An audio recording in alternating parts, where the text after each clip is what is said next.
Your film starts with one of the most astonishing quotes I have ever heard. Your protagonist says, "I am 13 years old and I understand everything."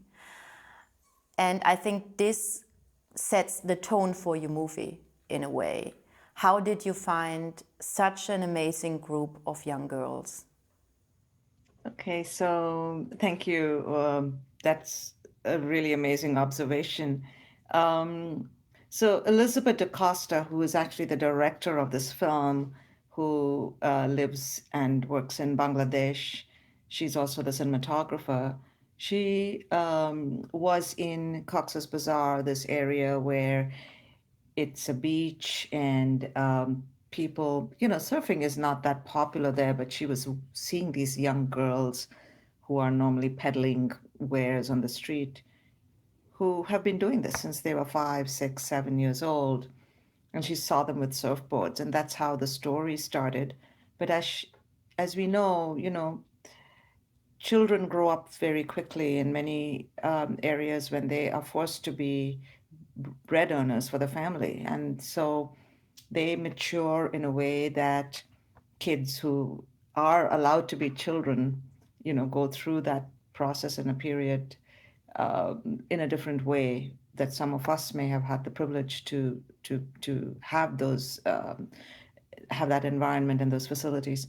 So these children, because they are children, are very young, and they are really wise. They spout lines like that, which is, how can I make a future?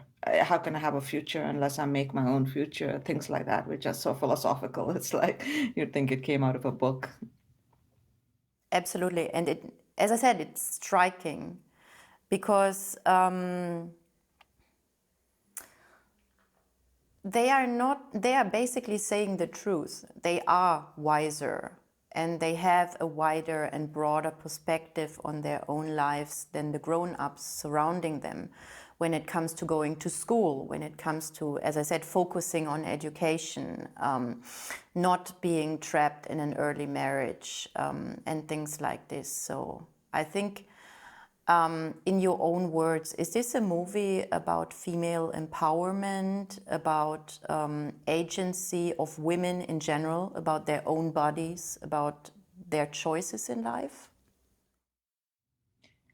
I would say yes, that's the overall message, is that how these young women who've been kind of slotted into a destiny in some ways, their mothers, their sisters, their aunts, their grandmothers have all been expected to follow this path, which is destined the minute they were born women. They're born as a female.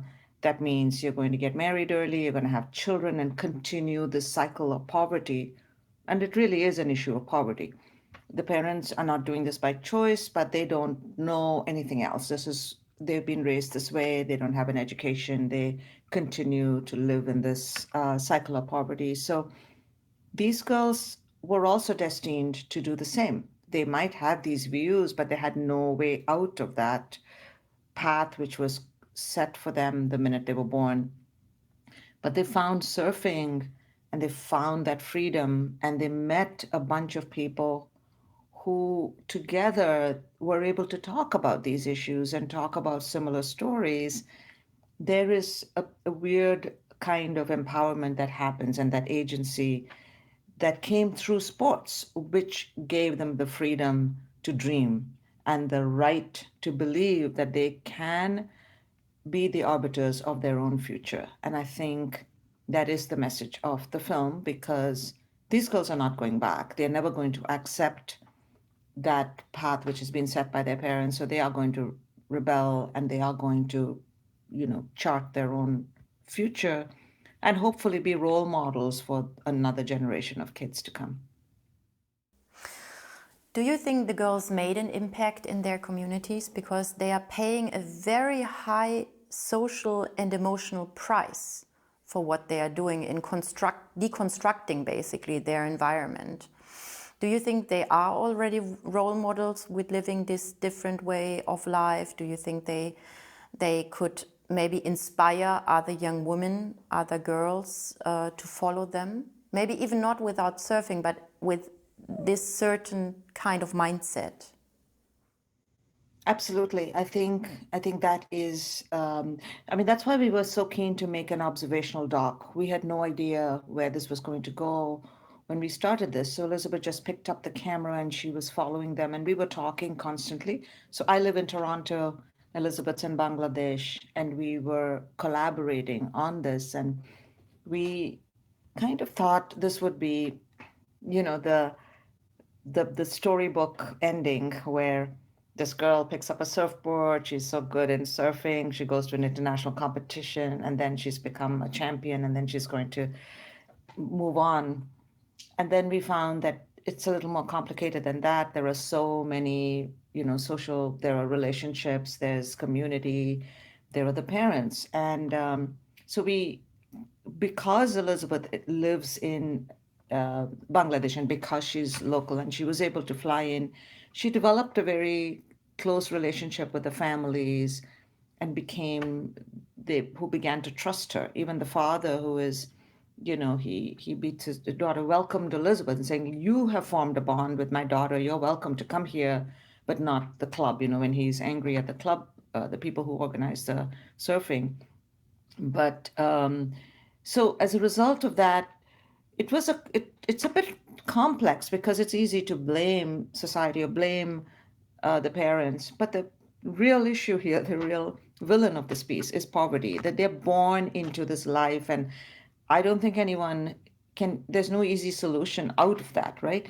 So therefore, the solution which was devised by the surf club organizer Rashid was, why don't we substitute the income that these kids are supposed to bring in and give a food bag, food supplies for the family, so that instead of giving money, which is what they would have liked, but give them the food supply so that these girls are not made to work and they can go to school and do the surfing instead.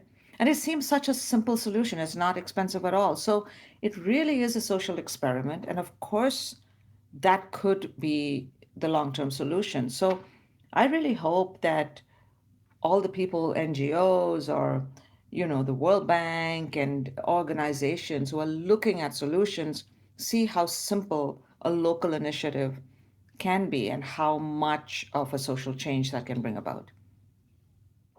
I couldn't agree more. We have programs like this in India where we are substituting missing family income from children that would originally, I would also never call it forced to work because it's about surviving.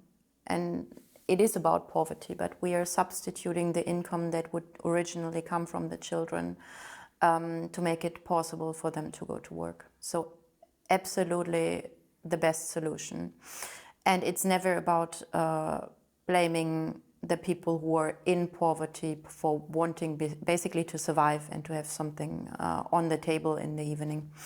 Yeah.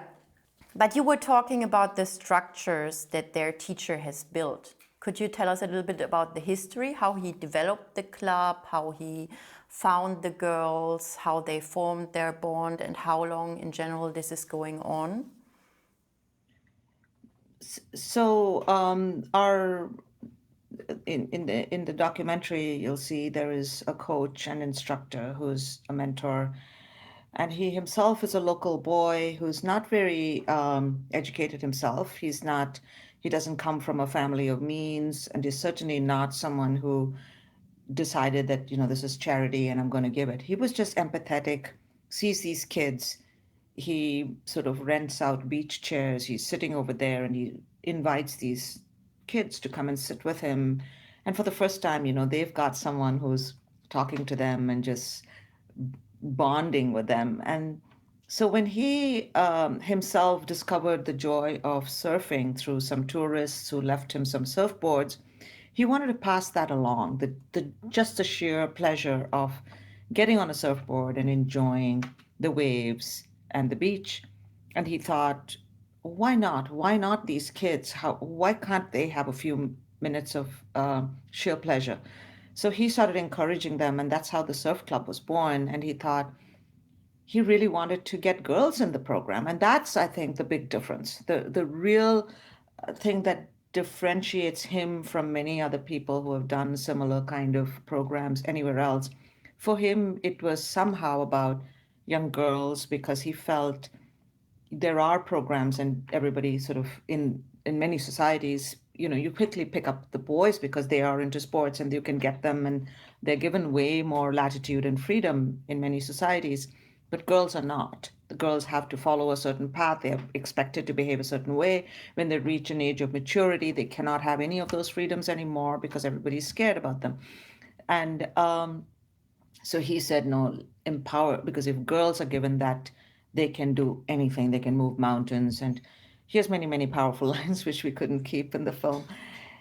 And that's what he did. He targeted girls. So his was the first club, first one of its kind, really, in that whole region. We were also connected with a number of surf clubs in India, and even they were amazed to see how many girls were in this club, and they were very keen to have them come and also be role models to get other girls to join their own clubs in India.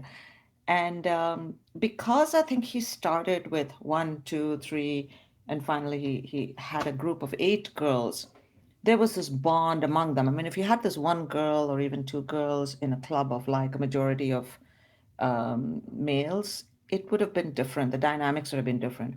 When these girls are together, I think they kind of are feisty and they know how to fight for their rights, and it's got its own problems. He said it's easy for me to manage the boys, but the girls, they're complicated. He said that it's hard. It's really hard. I have to think of so many different things. And it's really interesting because he took it as a challenge. He didn't give up, which many people might do.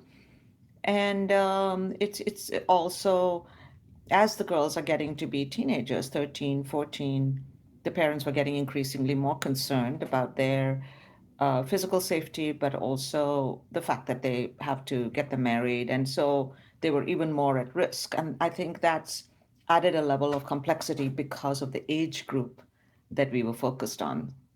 We were talking a little bit about impact that the girls had on their own communities, on other girls their age. But what is the impact that you would like to have when audiences see your movie? What is your message for them? I think the final message of the film is a positive one. It's one about agency and empowerment through a very small social intervention, which is a local intervention, that you can have a very small program like this one, which can provide an avenue of escape, alternative to the life of drudgery that people are kind of you know, I guess destiny kind of dictates the path that they would take, and especially young girls. And I think what the message of the film is that, listen, it's like you said, it doesn't have to be surfing, but a small intervention. Surfing is something that I think is so it's such a big contrast to the kind of lives they lead. I mean, who thinks about surfing in Bangladesh of all places?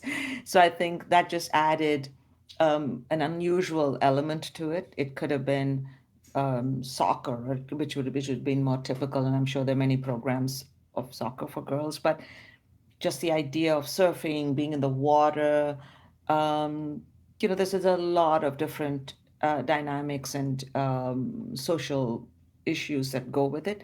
So I think the real message of the film is that a small intervention, but local, targeted, someone who understands communities can bring about a huge change. And we really hope that people will watch this film and be able to apply it to their own communities, their own societies, and take lessons from there.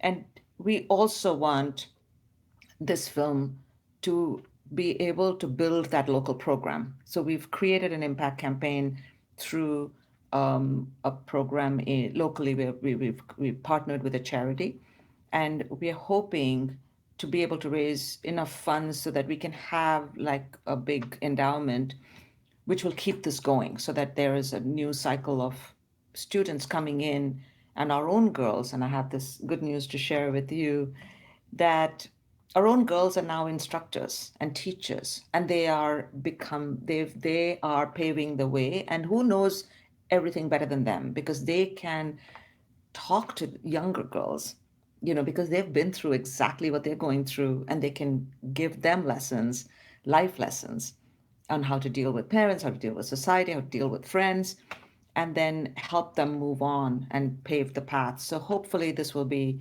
something that'll be ongoing, and it'll be the agency or instrument of long-term social change. Yeah, and on getting one girl after another softly out of this cycle, as you said, as an intervention within the community, by the community, making very long lasting positive change. Absolutely inspiring. So you basically already answered the next question that I would have loved to pose, which is how are all of the girls today?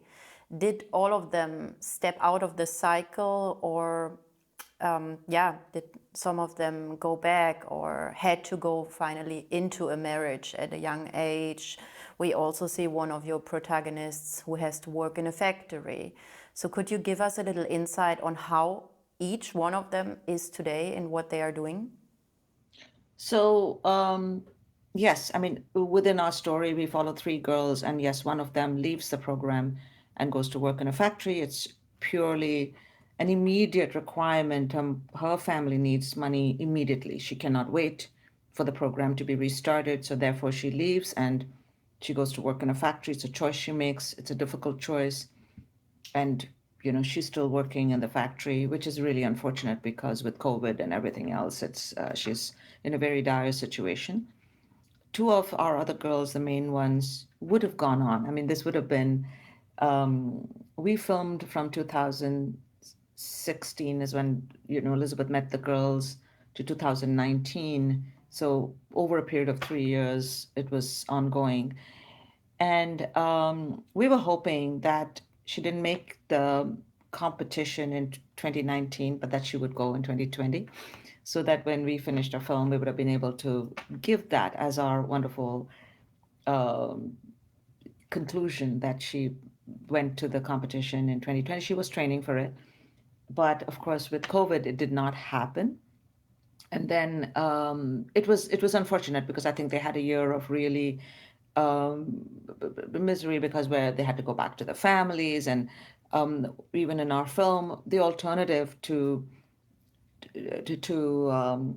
while they're waiting to get married, I guess the families have them creating or making these beads, and so that they can sell them and earn income through all of that. So they were looking at some of those options.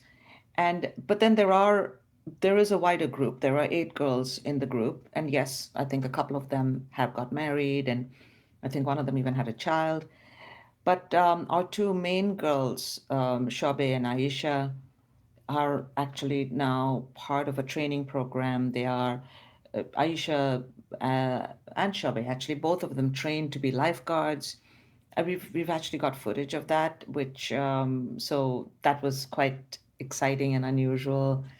But then again, these jobs are also sporadic, because it's only seasonal, and during that time they can earn that money. But now they are going to be starting soon, and we are helping with that, because anything that we can do, whatever we get with any kind of, in terms of our social impact, because lots of people have watched the film and said, what can we do? How can we help? And so we've created this partnership, and through this program, we are hoping that this will become a sustainable piece, where they will be training and they will continue to do that as role models, and they become teachers, because I think that's the one thing that is needed there, is that you need women role models and you need women teachers, which it's ironically, it's these girls who are going to be that. So they'll be the first of their kind. And then when we had an amazing, very impactful screenings in Bangladesh. A lot of local people have taken note and they're interested. So we're hoping we will at some point be able to tour the film in the country, and then these girls can go up and speak themselves because, as you can see, they're pretty articulate and they don't mince words. The program that you have put it up. Because basically, when you watch the movie, your first intention, your first feeling is, how can I support them? How can I make this going? How can I help funding the little or even major gaps that are coming up there to keep the girls in the program? And you have mentioned that you have set up something yourself. Could you describe how people watching the film, maybe through your foundation, through your program, can support the girls directly? Thank you for that, because I think so. I think one of the things that came out, and because I've been doing a lot of the body of my work in the past as well, has been a focus on issues that women and children face around the world. And I've done that with a lot of my films. This comes up all the time because of the stories and people are audiences are genuinely moved and always come out and say, what can I do to help? And I feel we need to do that. We need to give people the option to be able to do something because they genuinely want to help and do something. And as a filmmaker, I feel that responsibility. So with this, we were very clear that we don't want to set up what was existing before, which helped this club run, was an American NGO, which Rashid's wife had set up in the US, and they were collecting donations and sending it over. That's not a sustainable model. So, what we've done is working with a local charity who will oversee this program, and then therefore they'll be responsible for it. They will ensure that this program runs. So, their job is to take the donations. We're creating a trust and an endowment so that it can carry on forever and ever because we only use the interest from that. And it's called Jago Foundation, and the information's on our website, which is banglasurfgirls.com. And basically, people who wish, after seeing the film, wish to donate, they can. And what that program will do is ensure that the girls are paid a salary so that they can run this program where they teach lifeguard skills, they teach swimming, and they teach surfing at the right season to mostly young girls, tourists, anybody who wants to be in a program, and then they go to school and they continue their education. So it's for now, it's our two girls are being supported, and we've committed to make sure that that will continue until this endowment is built. And then beyond that, we hope we will bring in another group of girls who can then be the teachers so that this cycle continues as a program forever. Thank you so much. It is an amazing idea, and it is, as I said several times before, it's amazingly sustainable. It's not an outside intervention in a way. Yeah. Okay.